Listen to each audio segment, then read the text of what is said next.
The 2025 NBA Finals will feature the league's best defense, the Oklahoma City Thunder, versus one of the league's top offenses, the Indiana Pacers. Now, this is a matchup that none of us probably would have predicted at the beginning of the season, but nonetheless, we are in for a treat.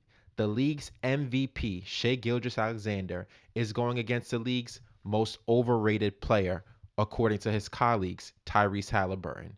Two high flying offenses, they move fast paced, and two intense, gritty teams from small markets. So if you stick around to the end, I will give you my series prediction and who I think will win and in how many games. The Indiana Pacers offense is one of the most unique offenses in the entire NBA. Designed by their head coach Rick Carlisle, who is one of the most underrated coaches of all time. And the reason why this offense is so unique is because of the way that they use their guards in off ball action, in screening action, and in dribble handoffs. Using their guards in these actions creates a lot of driving lanes and open opportunities in the mid range and in the paint. It also allows them to hunt mismatches, which you saw happen a lot in the Knicks series where they hunted Karl-Anthony Towns and Jalen Brunson. Different than other offenses in the NBA, they don't shy away from the mid-range. In fact, they're shooting 48% from the mid-range during this playoff run. And as you open up the mid-range, you are also creating opportunities to attack the rim. So 32% of the shots that the Pacers shoot are actually in the paint and directly at the rim, coming by way of Pascal Siakam and Myles Turner. So if you watch this series, you saw Pascal Siakam totally dominated at least 3 games during this series, and a lot of that is because he was able to get to the rim and finish over Josh Hart. Myles Turner was able to get to the rim and finish over Karl-Anthony Towns. So a team that is shooting 30% of their shots at the rim with a really high efficiency of at least 68% is creating easy baskets that are used to get the offense going.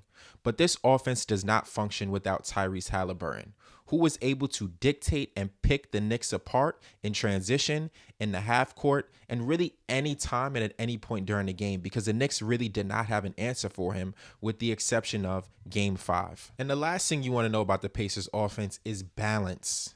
One player does not make this show run.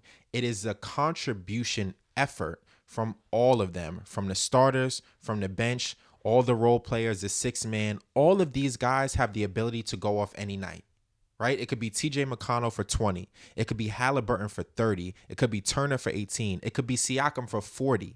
Any one of these guys has the green light to make things happen. And that's what makes this team really difficult to deal with, because you can't just key in on one player and say, if we stop him, series over. Right? If you key in on Brunson and make Brunson shoot 30% and hold him to 20 points, you're probably going to beat the Knicks. Tyrese Halliburton could score 10 points and the Pacers could still win by 20. That's why they're a really difficult team to deal with. It's a balanced attack by committee. Now, if you're looking at the regular season, the last thing you're going to be thinking about is the Indiana Pacers defense. But during this playoff run, they locked in and really focused on the defensive intensity, looking to specifically increase the number of turnovers that they force. So if you look at what they did to the Knicks in Game 6, they forced 18 turnovers and were able to score 34 points off those turnovers. That means they're converting about 48% of the time in turning turnovers into points. Their defense fueled their offense, and they really exploited the Knicks' poor floor balance, because anytime they forced a turnover, they looked ahead and were able to throw the ball up and get a layup because of Cat's poor spacing, because there were 4 Knicks crashing the boards instead of somebody getting back and balancing the floor. If that happens against the Thunder, they are going to be in trouble. But there are some weaknesses to exploit from the Indiana Pacers. The first is their inability to rebound effectively. The Thunder have 2 bigs. They have Hartenstein and they have Holmgren, who can really crash the boards. They also have guards that don't mind getting dirty, like Lou Dort, boxing people out and getting these rebounds and creating second chance opportunities. Because that's an area of weakness for the Pacers, I really look for the Thunder to crash the boards and try to get second chance opportunities, and also slow down the game to slow down the Pacer offense. They also struggle with fouling. Now, anytime we talk about SGA, people want to talk about him being a foul merchant. I don't buy into that. I just think he knows how to play basketball. And if you're going to put your hands on him, be aware that he's going to draw the foul. Indiana really struggled with that against Jalen Brunson. And SGA is really the elite level, S tier version of Brunson. So he's going to have an easy time getting to the free throw line and getting good looks in the paint because the Pacers may be scared to foul him or put the ref in a situation where the ref has to call a foul when SGA drives to the basket. Now, what about the Oklahoma City Thunder? Led by the league's MVP Shai Gilgeous-Alexander, who's averaging 28 points per game during this playoff run. He is a handful to deal with because he can score from the three-point line, from the midi, from the post, and obviously he can finish at the rim. And most importantly, get to the free throw line to get easy points.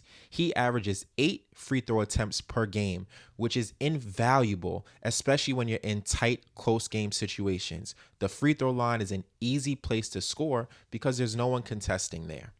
You also need to look at how the Oklahoma City Thunder approach the offensive end of the court. You have Isaiah Hartenstein, who can create offense from the high post using dribble handoffs, passing the ball effectively, and looking for open three-point shooters in a corner. And then you have the right-hand man to Shai Gilgeous-Alexander, who goes by the name of J-Dub, who is elite at finishing in tough situations, rising up and shooting over smaller defenders. And then when he has a smaller defender on his hip, he can easily get to the rim and finish with ease. They were able to dominate that series against the Timberwolves with a great paint protector in Rudy Gobert. So I think they'll have no trouble going at Miles. This Thunder team, by the numbers, is historically great. Whether you want to call it that or not, that's just the fact of the matter. They are shooting 50% from the field during this playoff run, which is amazing, right? Out of every 2 shots that they take, they're going to make 1, which is going to put pressure on the Pacers defense and also on the Pacers offense to keep up with that effectiveness. Can they do it? I don't know.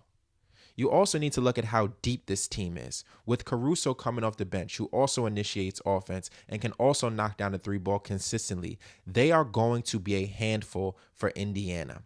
Can Indiana lock down Shai Gilgeous-Alexander? The answer is no.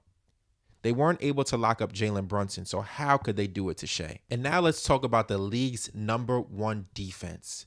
They are going to be able to put a plethora of defenders on Tyrese Haliburton and force him to either 1, turn the ball over, or 2, give it up into spaces that he doesn't really want to put the ball in early. You have Caruso, who was guarding Jokic. Then he guarded Ant Edwards. I expect him to be on Haliburton as soon as he enters the game and make it really difficult for Haliburton to work around the screens. When he's in the game, he blows the screen up and he's able to reach around and force a lot of turnovers in the open court, which leads to easy baskets.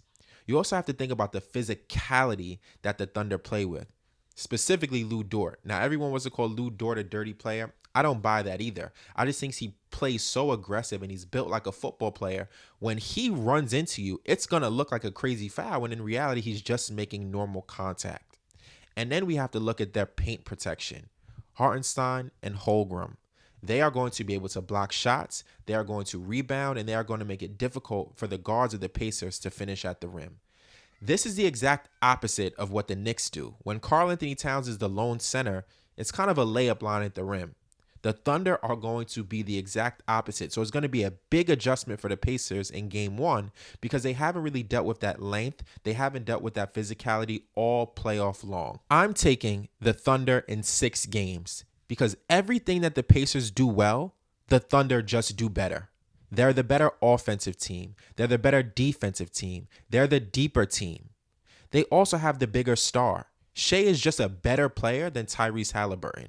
He's the MVP for a reason. He's the best player in the league. It's going to be much easier for him to get his shots off and him to get his offensive flow going than it is for Haliburton.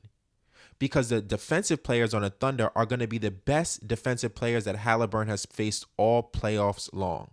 And then you have to look at their running mates. Siakam was able to dominate that matchup with Josh Hart. He's not going to be able to do that with Hartenstein. He's not going to be able to do that with Caruso. He's not going to be able to do that with Holmgren because they have the length to bother him at the rim. All of those jump hooks that he was shooting and getting off with ease, it's not going to be that simple against a team that can guard and protect the paint. And then I think about the 3-point shooting of the Pacers. I think they're going to come back down to earth. They're not going to remain as hot. I think the Thunder defense is really going to get under their skin and make it difficult for them to get into their action and make it difficult for them to get into transition because the Thunder are not going to turn the ball over. They can slow the game down much better than the Knicks could.